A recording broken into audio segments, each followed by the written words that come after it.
Hello, this is Chef John from foodwishes.com with Churrasco chicken. That's right, this incredible South American style barbecue is more commonly associated with beef, but the chicken version is amazing. And since I was looking for something to pair with a chimichurri potato salad, I thought this would be the perfect choice. And I think my friends in Brazil, Uruguay, and probably Argentina would definitely agree. And to get started, the first thing we'll do is put together our marinade, which is going to start with a whole bunch of sliced garlic, as well as one seeded and sliced hot Fresno chili pepper. And what we'll do is add a nice big spoon of coarse sea salt to those ingredients in a mortar. And then we'll take the pestle and we will start bashing, and we will keep bashing until we formed a coarse paste. And yes, you can use a blender, but we are always going to extract more flavor this way. And that's it. Once our coarse paste has been produced, we will transfer in a whole bunch of freshly grated lemon zest, followed by some dried oregano. And then we're also going to want a couple teaspoons of paprika, which can be regular or smoked. Okay, either will work since we're going to grill this anyway. And then we'll finish up with a little bit of ground cumin, at which point we'll give this another bashing and smashing, not to mention a little bit of mashing. And we'll work that over for about a minute, during which time our lemon oils are going to be mingling with our hot pepper oils and our garlic oils. And right about here, things should be smelling really, really good. And that's it. Once our mixture is looking a little something like this, we will finish up with our liquid ingredients, including some freshly squeezed lemon juice, followed by some red wine vinegar, although I'm pretty sure any vinegar will work here. And I've used sherry a few times, and that's really nice. And then last but not least, we'll add some olive oil. And we'll go ahead and stir/grind all that together for maybe half a minute or until the mixture emulsifies. And that's it. Believe it or not, our marinade is done. And as I grab a freakishly small wooden spoon to give you a little better look at this, I should mention this is a pretty awesome sauce just to use like this as a condiment on pretty much anything that would come off a grill. But here we're using it as a marinade. So what we'll do is set that aside while we prep our chicken thighs.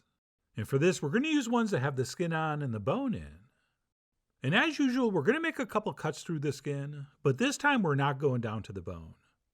All right, here I want you to make a very shallow cut, barely going through the skin, since what we're going to do is flip this over and actually remove the bone, which is way easier than you'd ever imagine. And once we identify which direction it's going, we will make a cut right on the bone in the same direction. And by cutting on top of the bone and on either side of the bone, it's going to be pretty easy to get to a point where we can slide our finger underneath the bone. And once we can do that, the rest is easy, since all we'll do is slide our knife underneath and then cut towards both ends. And we should be able to remove that bone without losing too much meat. And in a perfect world, all the cartilage and connective tissue comes with it. But it usually doesn't. So once it's deboned, just go ahead and trim off anything that still remains. Okay, if it's not meat or skin, you can get rid of it. And I should mention this is totally optional, and you can leave the bone in. But trust me, this little bit of prep really does make for a much more luxurious eating experience later. So we will do that to 8 thighs, and then we'll transfer those into a zip-top bag. And then I know we use some salt when we ground our chilies and our garlic, but I'm going to add a little extra here so we have this properly seasoned. All right, you know my rule of thumb. We want about a teaspoon of kosher salt per pound of meat. And then we'll transfer in our marinade, at which point we'll use our tongs to give this a very, very thorough mix. Okay, for some recipes, I just let you massage the outside of the bag to mix things around. But chicken thighs, especially deboned chicken thighs, have tons of nooks and crannies. And every one of those nooks and crannies has to have some of this marinade in it. And once we're very sure that's happened, we will squeeze out as much air as we can out of the bag, and we will seal it up. And then ideally transfer this into the fridge to marinate overnight. Okay, you can get away with a couple hours if you have to, and it will still be good. It just won't be as good. But anyway, we'll leave that up to you. I mean, you are, after all, the Leanne Rimes of your marination times. And if you're keeping score at home, I went for about 14 hours. And that's it. We'll open up the bag and grab some tongs. And the good news is we don't have to drain this or wipe it off. We can put it on the grill just like this. And when we place that on, we definitely want to start with the skin side down. And as usual, I'm going with a very mature charcoal fire. Just very hot white ashy coals.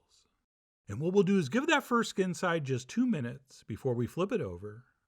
And of course, there's no way to predict the direction of the wind, unless you're filming a video where you're going to turn some chicken, in which case there's a 100% chance it's going to be blowing towards the camera. So after flipping a few, I moved to the other side of the grill, which made for a little clearer shot. And then once those have all been turned and spaced nice and evenly, we will let that meat side grill for about 5 minutes before we turn these back over. And the reason we only give the skin a couple minutes to start is because that's where most of the fat is, and the part that's most likely to char. So we'll do the majority of the cooking on the meat side. But don't worry, the skin side is going to be beautiful as well, since after about 5 minutes, we will flip this back over to the skin side, and we'll give it another minute, or maybe 2 minutes, or as far as we can push it, to achieve a nice beautiful golden brown finish with a few char marks. And more importantly, our chicken is cooked all the way through. And if you watch me grill before, you know I like to play with my food. And once I have some nice color on both sides, and I'm getting close to being done, I will just randomly flip those back and forth, where and when I think it's needed. And the great thing about a chicken thigh is it's not that easy to dry out, unlike a breast. So we can be a little more aggressive, trying to get a nice brown to finish. And of course, if some of the smaller pieces finish early, pull them off, since there is no way that all 8 of your thighs were the same size. I mean, my thighs aren't the same size, and I only have 2 of them.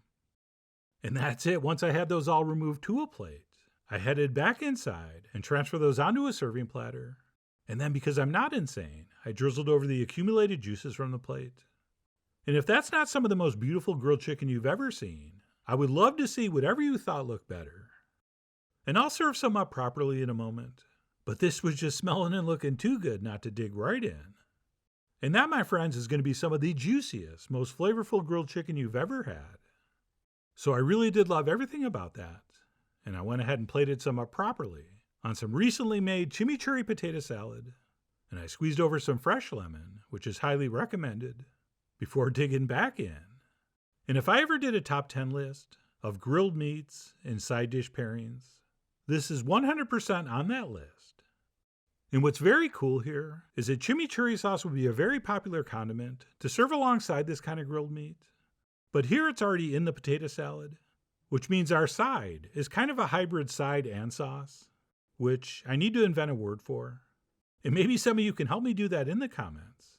But anyway, the point is it was amazing eaten separately, but when I combined the 2 components in one bite, it was even more magical. Okay, so I'm not going to tell you how to eat this, but seriously, this is how you should eat it. But even if you don't, and serve it with a different side, this is a fantastic version of barbecue chicken, and I really do hope you give it a try soon. So please follow the links below for the ingredient amounts, a printable written recipe, and much more info as usual. And as always, enjoy.